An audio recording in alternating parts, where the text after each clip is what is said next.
আমার বোনের তখন হুঁশ ছিল, তারপরে আমার বোন কি জানি খাওয়াছে, কেউ ওষুধ খাওয়ানো হয়েছে। তারা 4-5 জন ছিল। আমার জ্ঞান হারিয়ে বাসরঘরের নববধূকে বন্ধুদের নিয়ে সংঘবদ্ধ ধর্ষণের অভিযোগ উঠেছে স্বামীর বিরুদ্ধে।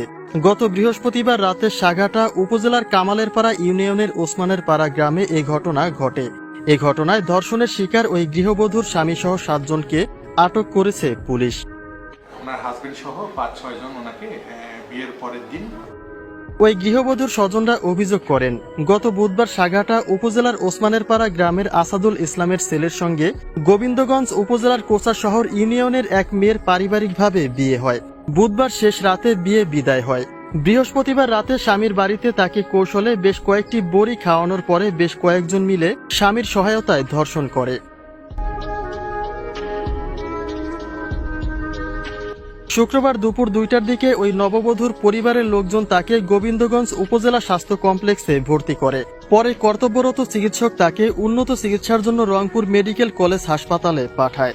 এই ঘটনায় শুক্রবার রাতে ধর্ষণের শিকার ওই নারীর পরিবারের পক্ষ থেকে গোবিন্দগঞ্জ থানায় অভিযোগ করা হলে শনিবার তার স্বামীসহ 7 জনকে আটক করে পুলিশ। অধিকতর তদন্তের জন্য আমরা একজন আসামি আছে তার 5 দিনের রিমান্ডের আবেদন করেছি। গোবিন্দগঞ্জ উপজেলা স্বাস্থ্য কমপ্লেক্সের আবাসিক মেডিকেল অফিসার ফাহাদ আলী আসাদ জানান, চিকিৎসা নিতে আসা ওই নববধূর শরীরে ধর্ষণ ও আঘাতের চিহ্ন পাওয়া গেছে। গোবিন্দগঞ্জ থানার অফিসার ইনচার্জ বুলবুল ইসলাম জানান, ঘটনা তদন্ত করা হচ্ছে। ধর্ষণের শিকার ওই নারী অসুস্থ থাকায় বিস্তারিত জানা যাচ্ছে না। ঘটনার মূল কালপিট নববধূর স্বামী নিজেই। বন্ধুদের দেওয়া কথা রাখতে গিয়ে স্ত্রীকে বাসর ঘরে বিলীন করেন স্বামী। স্থানীয়রা বলছে বিয়েটি পারিবারিকভাবেই হয়েছে, কিন্তু বাসর ঘরে স্ত্রীর ভাগ বন্ধুদের দেওয়ার ঘটনা কেন ঘটল সেটা তারা আন্দাজ করতে পারছে না। তারা বলছে বাসর ঘরে স্বামীসহ 7 জন মিলে স্ত্রীকে ধর্ষণের মতো ঘটনা নির্বাক করেছে গোটা এলাকাবাসীকেই।